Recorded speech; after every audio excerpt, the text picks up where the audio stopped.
Hey guys, this is a video about functions and domain and range. When we talk about a relation is simply a mapping or pairing of input values with output values. The domain would be your set of all input values. That is your independent variable. That is your X values in an ordered pair. The range would be the set of all the output values. That's the dependent variable, and that's your Y values in an ordered pair. If you look at how we can represent a relation, there are three different ways that you mainly see relations represented in Algebra 2. You can have an ordered pair, with your X values first, then your Y value. It's always alphabetical in order. You could have a table where you have all of your X values, and then you have all of your Y values, or you could actually have it put on a coordinate plane and have it graphed. If we look at the following relations, I have 4 ordered pairs, and we're going to identify them by domain and range. So the first thing I'm going to do is I'm going to identify all my X values. That's the first number in all of my ordered pairs. That is my domain. So my domain values, I look at them, and I have 0, -2, 4, -2. But I don't have to write the -2's twice, so I'm going to put them in ascending order. So start with my lowest, -2, 0, and 4. So I only need to list 3 of them because I didn't need to list the -2 twice. The next one I'm going to look at are my Y values. Now my Y values are the second numbers in all of my ordered pairs. So if I write all of those out, I have 2, 4, -3, and -4. Now I'm going to put that again in ascending order. So my lowest number is -4, then -3, then 2, and then 4. So that's my range. If I want to represent these ordered pairs with a graph, I just go to my coordinate plane system and I put my points on my graph. So the first point is 0, 2 is right here. The next one is -2, 4 here. Then I have 4, -3, and then the last one is -2, -4 over here. So I've got all 4 of my points on there, and I've represented my relation with a graph.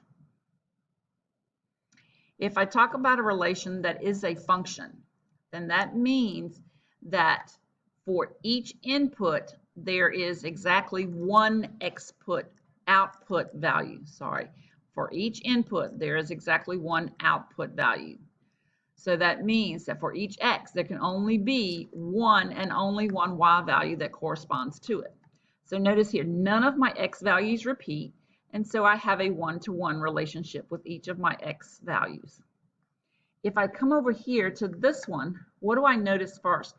I have 2 X values that are the same. When I have 2 X values that are the same, then that means I can get rid of one of these. Remember, we don't write them twice. I have one X value that relates to 2 Y values. So this one is a function, but this one is not a function. I can only have one X value used once. We can use something that's called a vertical line test if we have a graph of a relation. And what that means is we can take our vertical line and we can move it across our graph, and it'll only cross our graph at one point. If it ever crosses at more than one point, say for example like this one, it crosses my blue graph at 2 places here, here, here, here.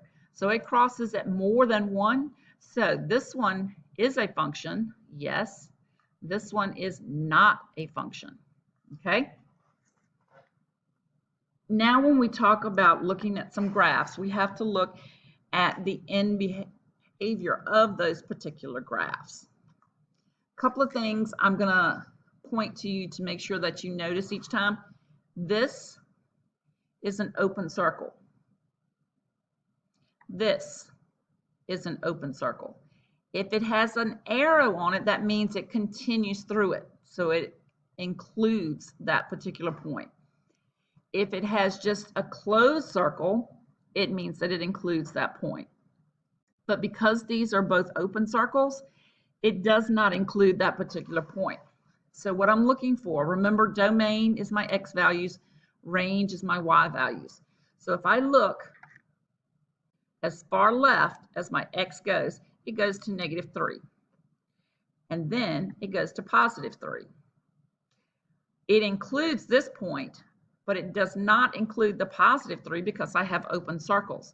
So the way that I would write that is that -3 is less than or equal to x, which is less than 3. So it includes, with a line underneath it, means that it includes the -3. Without the line, it does not include the +3. So let's talk a little bit about the y values, how far up and how far down. Let's round this. Let's say that this is at the point 2 1/3. And this, let's say this is -2 1/3. Again, both of these are open circles. So I'm going to say -2, again, start with the lower. -2 1/3 is less than y, because we're talking about the range now, which is less than +2 1/3. Neither one of these inequalities has a line underneath it because both of them are open. Now what I'm going to do, remember, from our function notation rule, this is my x value. So if I look for when x is -2, so I'm going to find x equals -2. That is right here. When x is -2, look at what happens. It crosses here and here. So I have two answers. I have -1 and +1. So I have two answers for when x is -2. My y value could be -1 or +1. When x is -3, I only have one solution, and that's right here when y is equal to 0. When I look at y being 1, so I'm going to take my graph, this one, and let's see if I can move it up so I can have my horizontal line. So when y is 1, oh, I don't know why it's behind it. Let's put another one there. If I put my line here for y is equal to +1, where does it cross my graph? Well, it crosses my graph here at x equals -2. So x is equal to -2 when y is equal to 1. Is this relation a function? Well, I think I just answered that a minute ago when I looked at my vertical line test, but let's just try another vertical line test. Let's look at it. And I can put a vertical line right here, and it crosses my graph in two different places. So no, because it does not pass the vertical line test. Let's try another graph. This one, hopefully we remember from the previous video, this is an absolute value graph. Notice these are arrows, so it means that it's continuing on, arrows. Keeps going. Okay? So for my domain, I want to know how far left and how far right. Well, if it keeps going to the left and it keeps going to the right, my domain is going to be all real numbers. Another way you will see that written, it has two bars and then you make an R.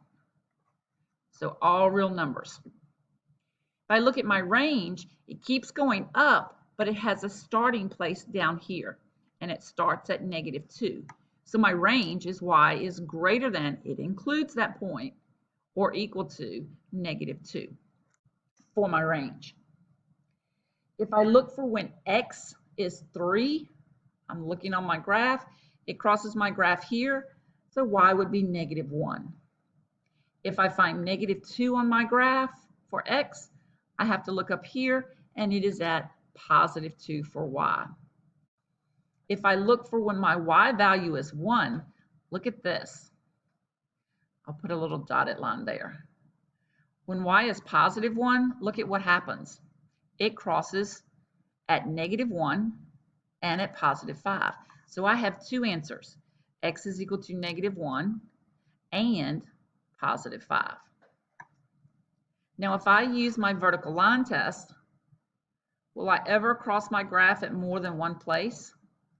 No, I will not. So therefore, this is a function. And I'll say, yes, it passes the vertical line test. So I know it is a function. Oh, so take a minute, pause the video, and you try on this one. Make sure you note that this is an arrow on this end, and this is an open circle. So pause the video. When you finish working it, then you can start the video back up. Okay, so we have an arrow and an open circle. So when we look at our domain, the farthest it goes here for our x value is negative 2, but because it's an open circle, we don't have a line underneath it. And it keeps going, so it doesn't stop. So the correct way you'll really want to write this is just x is greater than negative 2. Just write your variable first. These mean the same thing, but you're more used to having your variable written first. Again, for our range, lowest point is here and it keeps moving up. So we're going to say y is greater than negative 2. Because it's an open circle, we don't put our line in it. If we find when x is positive 3, it crosses our graph about here, which looks like it's about 1/2 on our y-axis. If we look for x being negative 2, look at that. It's an open circle. It's not included. So it does not exist. We do not have a y value at negative 2. If we look at y equals 1, then our x value up here is going to be equal to 4.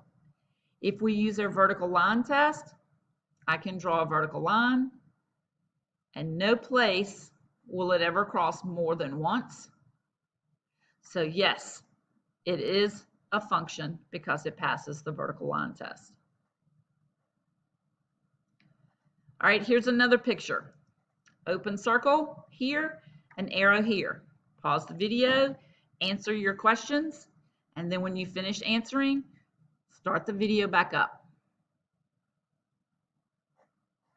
Okay, same thing. We have from here, it goes to the left, and it's an open circle here. So it doesn't go past this 4, but it continues going to the left. So we're going to say x is less than 4 because it has an open circle on positive 4. This is the tallest point of the graph, and it continues to move downward. So for the range, we would say y is less than positive 2. If we're looking at when x equals negative 1, x equals negative 1 is here, and it crosses the graph at positive 1. Excuse me, crosses at negative 1. It's below it, sorry. When we look at x as being 0, then our y value is 0. When we look when y is equal to negative 1, it crosses the graph at negative 1. If we do a vertical line test, will we ever cross our graph more than once? Vertical line. If we move it across the graph, will it ever cross it at more than one place? Nope. So it passes the vertical line test. That's all the examples I got. Let me know if you have any more questions. Thanks.